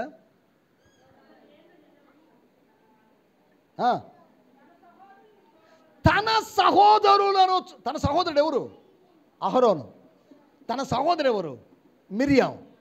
వాళ్ళని చూడాలని కాదు, తన వీళ్ళు కాకుండా, వీళ్ళిద్దరు కాకుండా నా సహోదరులు ఉన్నారు. అక్కడ రాయబడింది 11వ వచనంలో, నిర్గమకాండం, తన జనులు. ఇప్పుడు నా సహోదరులు, తన సహోదరులను చూడవల్లని బుద్ధి పుట్టెను. ఏం పుట్టిందట? స్తోత్రం. హల్లెలూయా. ఏం పుట్టింది ఆయనకి? ఏం బుద్ధి పుట్టింది? వానికి బుద్ధి వచ్చినప్పుడు తిరిగి వాడు తండ్రి దగ్గరికి వచ్చాడు. ఒక బుద్ధి వస్తే, ఒక ఎన్లైట్మెంట్ అని జరిగితే నువ్వు తిరిగి ప్రభు దగ్గరికి వస్తావు. బుద్ధి లేదు కాబట్టి దేవునికి దూరంగా ఉండి మారు మనసు లేకుండా జీవిస్తున్నాం. బుద్ధి వచ్చినప్పుడు పరిగెత్తుకొని ప్రభు సన్నిధికి వస్తాం. మార్గము చూపుము ఇంటికి, నా తండ్రి ఇంటికి అని పాడుకుంటూ వస్తాం. అడిగి ఏమొచ్చిందట? ఏం బుద్ధి? చూస్తే ఏమొస్తుంది? చూడలేదు ఎప్పుడు? అదిగో అక్కడ గొడ్డు చాకిరి చేసే వాళ్ళందరూ మీ వాళ్ళు, చూశాడుగా. కానీ పెద్దవాడైనప్పుడు చూడాలన్న బుద్ధి అతనిలో దేవుడు పుట్టించాడు. అతను ఏం బుద్ధి పుట్టించాడంటే చూడండి, ఒక మాట ముగించేస్తున్నాను. హెబ్రీ పత్రిక 11వ అధ్యాయం. ఏం బుద్ధి పుట్టించాడు చదవండి. 11వ అధ్యాయం 27వ వచనం. హెబ్రీ పత్రిక 11:27. విశ్వాసమును బట్టి అతడు అదృశ్యుడైన వారిని చూస్తున్నట్లుగా స్థిర బుద్ధి కలవాడై. ఎక్కడి నుంచి వచ్చింది ఈ బుద్ధి? విశ్వాసాన్ని బట్టి వచ్చే బుద్ధిది. వాడికి బుద్ధి పుట్టింది అని రాయబడింది. ఇక్కడ ఏమని రాయబడింది? ఏమండి? స్థిర బుద్ధి. స్తోత్రం. బుద్ధి బాగానే ఉంది, అస్థిర బుద్ధి అయితే ఏమండి? మనకు వచ్చే బుద్ధి అస్థిరమైన బుద్ధి అనుకుందాం. ఈరోజు అంతా దేవుడు యేసు ప్రభు అనేసి, మళ్ళీ వచ్చే వారం ఏదో ఒకటి అనేసి, అవతల వారం దేవుడు లేడండి అనేసి ఈ బుద్ధి ఉందనుకోండి, అడిగేం పుట్టిందట? బుద్ధి పుట్టింది. దుర్బుద్ధి పుట్టిందని కాదు, బుద్ధి పుట్టింది, స్థిర బుద్ధి పుట్టింది. స్థిర బుద్ధి గలవాడై. ఈ బుద్ధి ఎలా వచ్చింది? 11వ అధ్యాయం 3వ వచనం, హెబ్రీ పత్రిక 3వ వచనము చివరి భాగంలో రాయబడింది. విశ్వాసము చేత, చివరి మాట, విశ్వాసము చేత గ్రహించు. We understand by faith. Important మాట, ఒక్క మాట చెప్పి ముగిచ్చేస్తున్నాం. మనం అర్థం చేసుకొని విశ్వసిస్తామని కాదు అక్కడ రాయబడింది. విశ్వసించి మనము గ్రహిస్తున్నాం. By faith we understand. By understanding we are not believing. మాకు దేవుడు ఎవరో చెప్పండి మేము నమ్ముతామని కాదు. దేవుడు ఎవరో మనకెవరు చెప్పలేదు. కానీ విశ్వాసాన్ని బట్టి వీటిని అర్థం చేసుకుంటున్నాం. ఈ బైబిల్ మనకి ఎలా అర్థమైంది? ఆర్కియాలజీ, బయాలజీ, జియాలజీ, జువాలజీ చదవడం వల్ల మనకు అర్థం కాలేదు. విశ్వాసాన్ని బట్టి అండర్స్టాండ్ చేసుకుంటున్నాం. By faith they understood. విశ్వాసం ద్వారా నువ్వు గ్రహించుకోవచ్చు. విశ్వాసం ద్వారా వాడికి బుద్ధి వచ్చింది. విశ్వాసం కలిగిన వాడికి విజ్ఞానం కలుగుతుంది. అది దైవికమైన విజ్ఞానం. స్తోత్రం, హల్లెలూయా. నా మాటలు ముగిస్తున్నాను. 4 విషయాలు చెప్పాను. 1, విశ్వాసాన్ని బట్టి శక్తిని పొందుకున్నటువంటి స్త్రీ. 2, విశ్వాసాన్ని బట్టి దాచినటువంటి స్త్రీ. 3, విశ్వాసాన్ని బట్టి నిర్మించినటువంటి స్త్రీ. 4, విశ్వాసమును బట్టి పుట్టినటువంటి బుద్ధి. దైవికమైన వాక్యం ద్వారా విశ్వాసం వస్తుంది. విశ్వాసం ద్వారా విజ్ఞానం వస్తుంది. విజ్ఞానం ద్వారా విశ్వాసం వస్తుంది. అంతేనా? యేసుప్రభు ఎవరో చెప్పాం, అమ్మ ఇంత మంచి దేవుడు అని నేను నమ్ముకుంటానండి అని విశ్వాసం వచ్చింది. నాకు చెప్పారు, వచ్చింది. విజ్ఞానం ఇచ్చారు, సమాచారం ఇచ్చారు, ఇన్ఫర్మేషన్ ఇచ్చారు, నాకు ఫెయిత్ వచ్చింది. నా ఫెయిత్ ద్వారా నేను రోజు వాక్యం ధ్యానిస్తూ ఉన్నప్పుడు నాకు ఇంకా అండర్స్టాండింగ్ పెరుగుతుంది. విశ్వాసము చేత, బై ఫెయిత్ వి అండర్స్టాండ్. అందుకే విశ్వసించిన వాడు ఎవడైనా పిహెచ్డి లేకపోయినా, డాక్టరేట్ చేయకపోయినా, పీజీ లేకపోయినా వాడు అర్థం చేసుకోగలడు. చదువు లేని వాడు అర్థం చేసుకోలేరా? వారు విద్య లేని పామరులని గ్రహించి, వారు యేసుతో కూడా ఉన్నవారు. స్తోత్రం. యేసుతో కూడా ఉండడం, యేసులా జీవించడం, యేసు దగ్గర నుంచి విశ్వాసం పొందడం అనేది నిన్ను విజ్ఞానవంతుడిగా చేస్తుంది. స్తోత్రం, స్తోత్రం, హల్లెలూయా. నా మాటలు ముగిస్తున్న 4 విషయాలు చెప్పాను నేను. ఇంత స్టోరీ, 1 గంటకు పైగా, 1 గంట 10 నిమిషాలు 20 నిమిషాలు చెప్పిన స్టోరీలో విశ్వాసం ద్వారా మనం 4 విషయాలు. నంబర్ 1,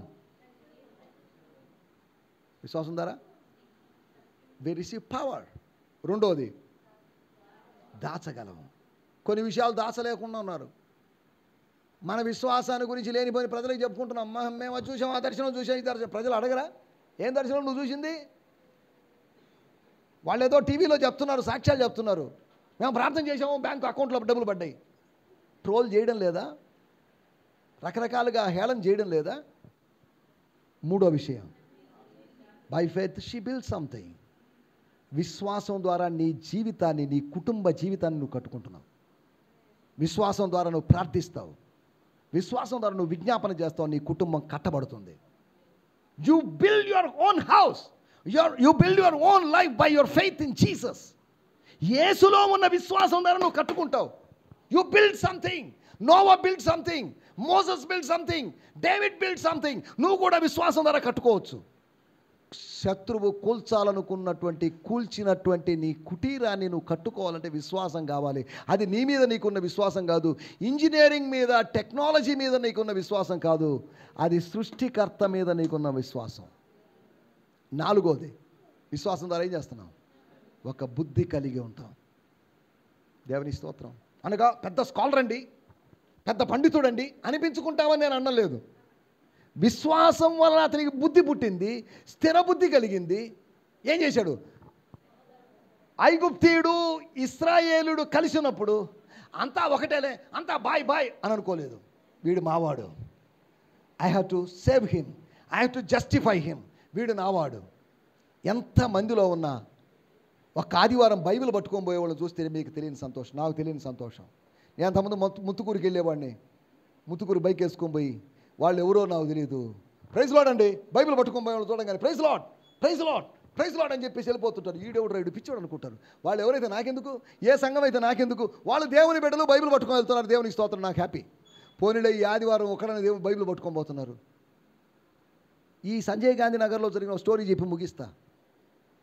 నాకు చాలా ఆవేశం ఎక్కువ, తొందరపడుతుంటాను నేను. ఆ సంజయ్ గాంధీ నగర్ కార్నర్లో, మన శామ్యూల్ అంకుల్ గారి ఇంటికి వెళ్ళే కార్నర్లో, స్తోత్రం హల్లెలూయా, ఒక అమ్మాయి వస్తుంది, బైబిల్ పట్టుకొని వస్తుంది. బైబిల్ అనుకున్నాను, పర్స్ అది. వెళ్తుంది, ప్రైజ్ లార్డ్ అమ్మా అన్నాను. సీరియస్గా చూసింది నన్ను. ప్రైజ్ లార్డ్ ఏంది అమ్మా, వందనాలమ్మా అన్నా నేను. ఆగండి అక్కడ అనింది. ఇంద్ర ఇది మనకేదో పొరపాటు జరిగింది. ఆగా నేను. చిన్న ప్రార్థన త్వరగా చేయండి, ఇక్కడే ప్రార్థన చేయండి అని అమ్మాయి. ఏంటమ్మా ఏంటి నీ చేతిలో ఉన్నది? ఇది పర్స్ అండి. ఆ పర్సును చూసి బైబిల్ అనుకొని నేను ఆవేశానికి గురైపోయి ప్రైజ్ లార్డ్ అని చెప్తే ఆమె ఆగమని చెప్పడం, ఇవన్నీ జరిగిపోయినాయి అకస్మాత్తుగా. చిన్న ప్రార్థన చేయండి, ఎవరు చూడడానికి వీల్లేదు, ఈ కార్నర్లోనే ప్రార్థన చేయాలి. నేను దేవుని బిడ్డని, మా ఆయన నన్ను చర్చికి పంపించడం లేదు, కాబట్టి దయచేసి నా కోసం ప్రార్థన చేయండి. ఆ కార్నర్లోనే, సంజయ్ గాంధీ నగర్ కార్నర్, నిపో దగ్గర నుంచి వచ్చి ఆ కార్నర్లో నిలబడి ప్రార్థన చేశా. స్తోత్రం హల్లెలూయా. ప్రార్థన చేశాను, మాట్లాడేది వెళ్ళిపోయాను నేను. చాలా రోజుల తర్వాత అమ్మాయి కనిపించింది నాకు. బ్రదర్ నేను గుర్తున్నానా? నాకు గుర్తులేదమ్మా, చాలామందిని చూస్తుంటాను. ఆ రోజు నా పర్సు చూసి బైబిల్ అనుకొని ప్రైజ్ లార్డ్ అని నా కోసం ఆ కార్నర్లో ప్రార్థన చేసింది నువ్వే. దేవుని స్తోత్రం హల్లెలూయా. దేవుడు నన్ను ఆశీర్వదించాడు బ్రదర్. నేను నా భర్త వెంగళరావు నగర్లోని ఒక బాప్టిస్ట్ చర్చ్కి ప్రార్థనకి వెళ్తున్నాం. ఆ రోజు నువ్వు ప్రార్థన చేసావు, దానివల్ల జరిగింది.